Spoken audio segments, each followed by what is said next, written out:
సాధారణంగా సమాజంలో ఏ చిన్న సమస్య వచ్చినా లేదా ఏ చిన్న గొడవ వచ్చినా కూడా ప్రతి పౌరుడు ప్రతి ఒక్కళ్ళు చూసేది పోలీస్ స్టేషన్ వైపు. మరి అదే పోలీసులకి సమస్యలు వస్తే అసలు పోలీసులకి సమస్యలు వస్తాయంటారా రారంటారా? ప్రస్తుతం ఆంధ్రప్రదేశ్లో కూటమి ప్రభుత్వ ఆధ్వర్యంలో పోలీస్ వ్యవస్థ ఎదుర్కొంటున్నటువంటి సవాళ్ళు ఏంటి, అదేవిధంగా ప్రస్తుతం పోలీస్ పనితీరు ఏ విధంగా ఉంది? ఇటీవల చూసుకుంటేనేమో అనంతపురం జిల్లాలో తాడిపత్రిలో 2 వర్గాల మధ్య జరిగిన ఘర్షణకు సంబంధించి పోలీసుల మీద దాడులు చేయడం, మరో పక్క చూసుకుంటేనేమో రాష్ట్ర వ్యాప్తంగా సంచలనం సృష్టించినటువంటి గాదే సాయికృష్ణ కేసులో సిఐ నాగరాజ్ అరెస్ట్ అవ్వడం. ప్రస్తుతం పోలీసుల పనితీరు గురించి అంశాల గురించి పూర్తి స్థాయిలో విశ్లేషణ చేయడానికి మనతో పాటు ఉన్నారు తెలుగుదేశం పార్టీ రాష్ట్ర అధికార ప్రతినిధి రాయేష్ అప్సాని గారు.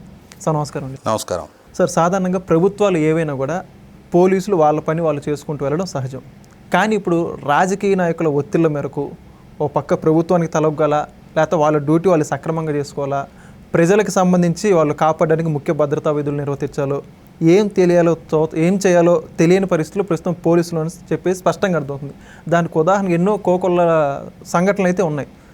చిన్నారి జ్ఞానేశ్వరం మిస్సింగ్ కేసు దగ్గర నుంచి మీరు ఏం చేస్తున్నారు పోలీసులు అని చెప్పేసి ఇప్పుడు దాదాపు 15 రోజుల నుంచి అన్ని రకాలుగా వెతుకుతున్నా కూడా దొరకని పరిస్థితి. మరో పక్క సిఐ నాగరాజ్ అరెస్టు, యువతల పక్క తీసుకుంటేమో రాజకీయ పార్టీల ఒత్తిడికి సంబంధించి దాడులు ఎదుర్కోవడం, ప్రజల మీద దాడులు చేస్తే కాపాడాల్సింది పోయి వాళ్ళ మీద దాడులు చేసే పరిస్థితి వచ్చిందంటారు. ప్రస్తుతం ఆంధ్రప్రదేశ్ రాష్ట్రంలో పోలీసుల పనితీరు గురించి ఏమంటారు? ఇప్పుడు వాస్తవంగా మీరైనా నేనైనా మనకందరికీ ఒక ఏజ్లో ఆ యూనిఫాము, ఆ లాఠీ, ఆ నడుంకి వేలాడుతున్న రివాల్వరు, ఆ జీపు, ఆ సైరను, వాళ్ళు తిరిగే ఎన్ఫీల్డ్ బళ్ళు, ఇవన్నీ చూసినప్పుడు మనం కూడా రేపు పెద్ద అయితే ఎస్ఐ అవ్వాలి, మనం కూడా రేపు పొద్దున పెద్ద అయితే పోలీస్ ఆఫీసర్ అవ్వాలి అని చెప్పని కలలు కనని పిల్లలు ఉండరు.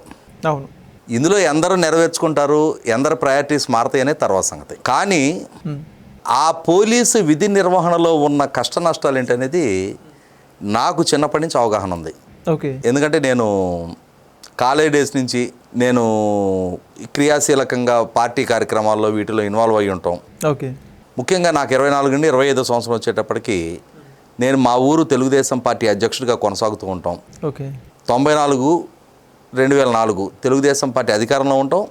నేను అక్కడ స్థానికంగా గ్రామ స్థాయిలో తెలుగుదేశం నాయకుడిని అయి ఉండటంతో ఏదో ఒక ఇష్యూ మీద నిత్యం పోలీసులతో ఇంటరాక్ట్ అవుతుండేవాళ్ళం. ఓకే, సహజంగా ఏమవుద్ది, ఏదైనా ఒక కేసు జరుగుద్ది, మేము రూలింగ్ పార్టీకి సంబంధించిన వాళ్ళం, మాకు సంబంధించినాడే తప్పు చేశాడు, వాళ్ళు వాళ్ళ డిస్క్రిప్షన్ మేరకు నిర్ణయం తీసుకొని అక్కడ ఈ తప్పు చేసిన వాడి మీద యాక్షన్ తీసుకోదలుచుకుంటే మేము వెళ్ళి రికమెండేషన్తో అడ్డుపడతాం.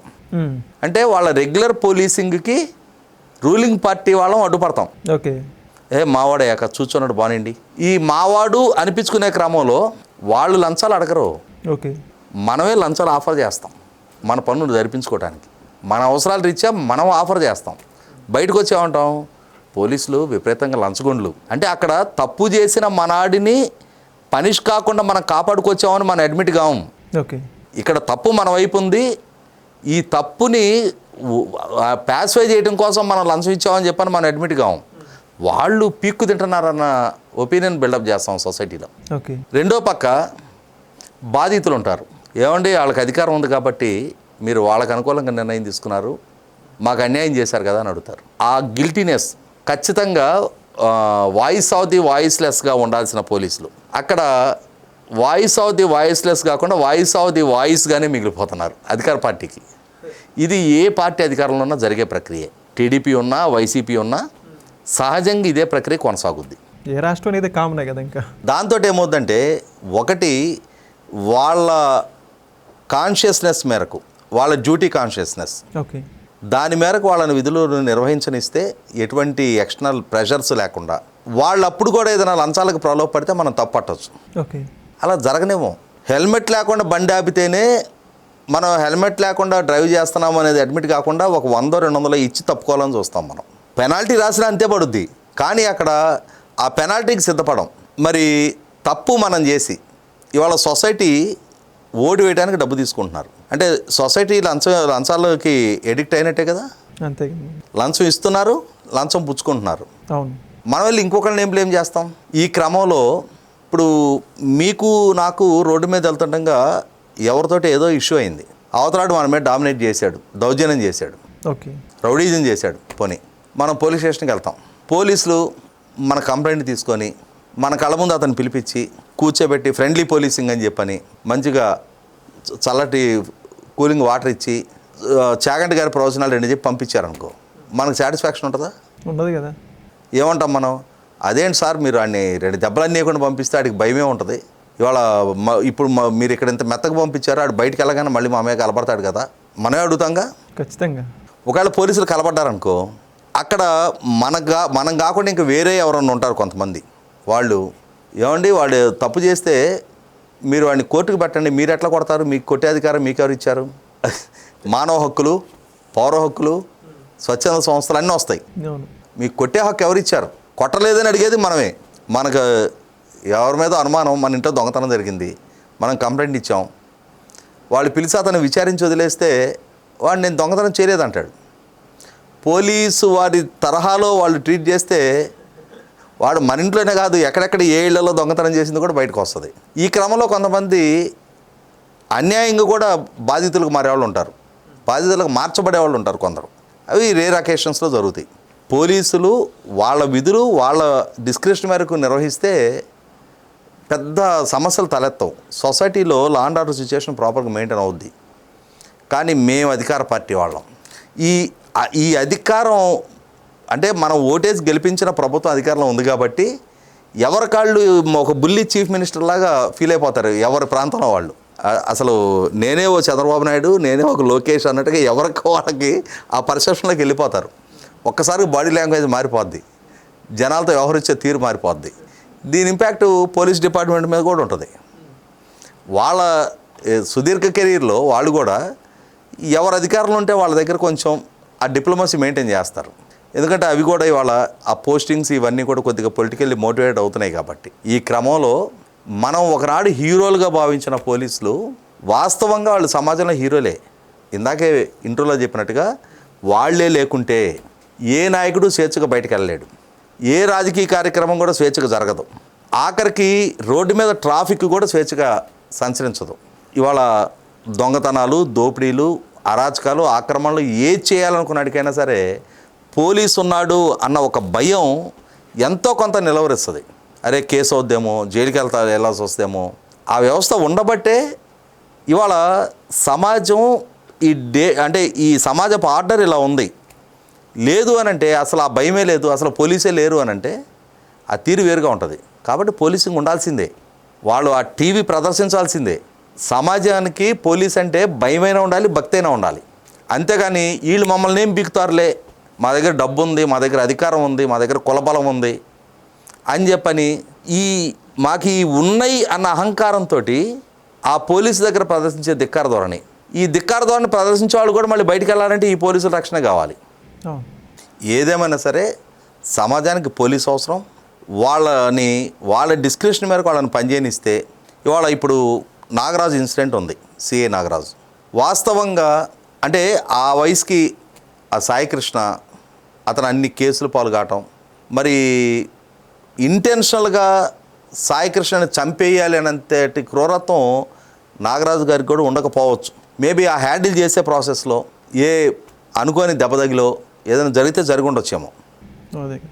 కానీ ఉద్దేశపూర్వకంగా చూస్తా మనిషిని చంపేయాలనంతటి క్రూరత్వం ఒక పోలీస్ అధికారికి ఉండదు, నేరస్తుడికి ఉంటుంది. నేరాన్ని కట్టడి చేసే అధికారికి అంతటి క్రూరత్వం సహజంగా ఉండదు. ఒక్కోసారి యాక్సిడెంటల్గా కొన్ని జరిగిపోతాయి. యాక్సిడెంటల్ జరిగినా ఇవాళ దాని కాన్సిక్వెన్సెస్ వాళ్ళు హ్యాండిల్ చేయాల్సిందే, అవి చేస్తున్నారు ఇవాళ. ఇవి ఎప్పుడో ఎక్సెప్షనల్ కేసెస్, ఎక్కడో ఒకటి జరుగుతాయి.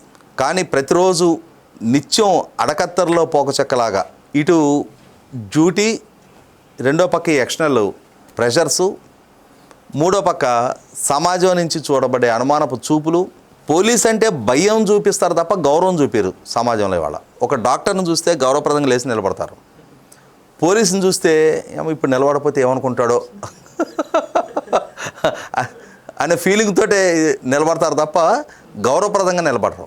కాబట్టి ఏంటంటే వాస్తవంగా ఇవాళ డాక్టరు ఒక ఇండివిజువల్ ప్రాణం ఎలా కాపాడుతున్నాడో సమాజాన్ని కాపాడుతుంది పోలీసులే. వాళ్ళకి కూడా గౌరవ మర్యాదలు ఇచ్చే తీరాలి. వాళ్ళకి కూడా ఈ ఎక్స్టర్నల్ ప్రెషర్సు వీటినన్నిటి నుంచి నేను కూడా గమనిస్తున్నాను. నాకు చాలామంది అధికారులతో వ్యక్తిగతంగా పరిచయాలు ఉన్నాయి. ఒక ఏజ్ వచ్చేటప్పటికి వాళ్ళ హెల్త్ మీద చాలా తీవ్ర ప్రభావాలు పడతా ఉన్నాయి. వాళ్ళని అవినీతి పరులు లంచగొండులు అని చెప్పని చిత్రీకరించే వ్యక్తులు ఎవరైనా సరే అసలు లంచం ఎందుకు ఇవ్వాలి వాళ్ళకి? వాళ్ళు లంచం ఎందుకు తీసుకోవాలి? నువ్వు ఏదో ఒక వైలేషన్ వాళ్ళ దగ్గరికి వెళ్తున్నావు కాబట్టే నువ్వు లంచం ఆఫర్ చేస్తున్నావు. నువ్వు రూల్ బుక్ ప్రకారం నువ్వు తప్పు చేస్తే నేను తప్పు చేశా అని చెప్పని నువ్వు పనిష్మెంట్కి సిద్ధపడు. నిన్ను ఇంకా ఎవరు ఏం చేయగలుగుతారు? నువ్వు నీ నుంచి లంచం ఎవరు ఆశించగలుగుతారు? నా తప్పును కాపాడమని అడుగుతున్నావు కాబట్టి నువ్వు లంచం ఇస్తున్నావు. ఇంకా నీకేం మొరాలిటీ ఉంది ఇంకొకళ్ళని బ్లేమ్ చేయడానికి? ఇవాళ ప్రతి బాధితుడి నుంచి పోలీసులు లంచాలు తీసుకోరే.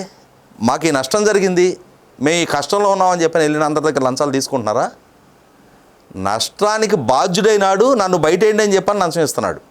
కాబట్టి సమాజం అంతా క్రిస్టల్ క్లియర్గా ఉంది. పోలీసులే లంచగొండలు అన్న పర్సెప్షన్ కూడా కరెక్ట్ కాదు. పోలీసులు కూడా సమాజంలో అంతర్భాగమే, వాళ్ళు కూడా మనలాంటి కుటుంబ సభ్యులే. కాబట్టి ఈ ప్రస్తుత ఆంధ్రప్రదేశ్ రాష్ట్రంలో ఎదురవుతున్న నిన్నటికి నిన్న చూసాం మనం. తాడిపత్రిలో ఓ పక్క కేతిరెడ్డి పెద్దారెడ్డి గారు ఎక్స్ఎమ్మెల్యే, రెండో పక్క జేసీ ప్రభాకర్ రెడ్డి గారు ఆయన ఒక ఎక్స్ఎమ్మెల్యే. వాళ్ళు ఇరువురు ఒకరికొకరు సవాళ్ళు విసురుకున్నారు. ఆయన నేను రోడ్లో ధర్నా చేస్తానన్నాడు, నువ్వు ధర్నా చేస్తే నేను అడ్డుకుంటామని వీళ్ళు. ఒకరు ప్రతిపక్షం, ఇంకొకరు అధికార పక్షం. రెండు సమూహాలుగా అక్కడ చేరి వాళ్ళు ఘర్షణ పడే పరిస్థితులు ఉంటే పోలీసులు చూస్తూ ఊరుకుంటారా? అదే కదా. డెఫినెట్గా ప్రివెంటివ్ అరెస్టులు చేస్తారు, గృహ నిర్బంధాలు చేస్తారు, వాళ్ళ విధి అది. అలా కాకుండా వదిలేసేసి మీరు రోడ్ల మీద వెనకటి రోజుల్లో లాగా ఒక గ్రౌండ్ చూసుకొని కొట్టేసుకోండి, ఎవడు బతుకుంటే వాడిని మేము రాజు అని డిక్లేర్ చేస్తామని చెప్పి అనేది సిస్టమ్ కాదు కదా వాళ్ళు ఉంది. ఇది డెమోక్రసీ. ఆ రోజు ఆయన నెగ్గాడు, ఆయన ఎమ్మెల్యే. ఇవాళ ఆయన ఓడిపోయాడు, వీళ్ళ అబ్బాయి నెగ్గున్నాడు, వీళ్ళు ఎమ్మెల్యేలు. అయినా సరే రెండు పార్టీలకు సంబంధించి సమూహాలుగా ఒకే ప్రాంతంలో మేము ధర్నాలు చేస్తాము, మేము ఘర్షణ పడతామనంటే కట్టడి చేస్తారు. ఈ చేసే క్రమంలో నిన్న ఆయన పెద్దారెడ్డి గారిని గృహ నిర్బంధం చేయబోయారు. ఆయన అనుచరులతోటి పోలీసులు ఎంతమంది ఉంటారు? ఒక 50 మంది ఉంటారు, వాళ్ళు 500 మంది ఉన్నారనుకో, తోసేసుకొని బయటకు వస్తారు. ఆ వచ్చే క్రమంలో ఆయన్ని ముందస్తు అరెస్ట్ చేసి వ్యాన్ ఎక్కిచ్చారు. ఆ వ్యాన్ ముందుకు కదనీయకుండా అక్కడ ఉన్న సిమెంట్ బెంచీలు, ఇనప తీగలు మొత్తం అడ్డం వేశారు. అంటే నీకు పోలీస్ వర్సెస్ వైసీపీగా ఒక యుద్ధ వాతావరణం కంటికి కనిపిస్తూ ఉంది అక్కడ. ఎందుకు కనపడాలి? రాజకీయ నాయకులేక అందరూ సమాజానికి నాయకత్వం వహించేవాళ్ళేగా. ఇవాళ నువ్వు నెగ్గావా ఓడావా అనేది అప్రస్తుతం. నువ్వు గతంలో ఎమ్మెల్యేకి నెగ్గావు, రేపు మళ్ళీ నెగ్గాలని చెప్పని ఆశపడతా ఉన్నావు. ఆ ప్రాంతం నుంచి అక్కడ సమాజానికి నాయకత్వం వహించాలని కోరుకుంటా ఉన్నావు. చట్టబద్ధులై ఉండండి. మీరెందుకు పోలీసు ఆదేశాలు ధిక్కరిస్తున్నారు? పోలీసు ఆదేశాలు ధిక్కరించి మళ్ళీ పోలీసులు మమ్మల్ని కట్టడి చేశారు, ఇక్కడ ప్రజాస్వామ్య స్ఫూర్తికి భంగం కలుగుతుందని చెప్పని ఎలా చెప్పగలుగుతారు? ఇది రెండు పక్షాలకు వర్తిస్తుంది. అంటే ఇక్కడ రెండు బలమైన పార్టీలు, వాటి శ్రేణుల మధ్య ఈ స్ట్రెస్ ఫీల్ అవుతుంది పోలీసులు. నేను చూసా, వాళ్ళు తోసుకుంటూ వస్తున్నారు, వీళ్ళు లాఠీలు అడ్డుపెట్టి ఆపుతున్నారు వాళ్ళని. ఫిజికల్గా ఎంత స్ట్రెయిన్ అది. ఒక 10 మంది బలంగా నెడుతున్నప్పుడు ఒక్క వ్యక్తి వాళ్ళని కట్టడి చేయాలి అని అంటే ఒళ్ళు గుల్లైపోద్ది. కేవలం ఆ జీతం కోసం ఉద్యోగంలో చేరిన పర్యవసానమే కదా వాళ్ళు అంత పెయిన్ హ్యాండిల్ చేస్తుంది. వాళ్ళు కూడా సమాజం అంతర్భాగమే కదా, మనలాంటి కుటుంబ సభ్యులే కదా. కాబట్టి ఇక్కడ పోలీసుల మీద విపరీతమైన ద్వేషము సరికాదు. Thank you sir.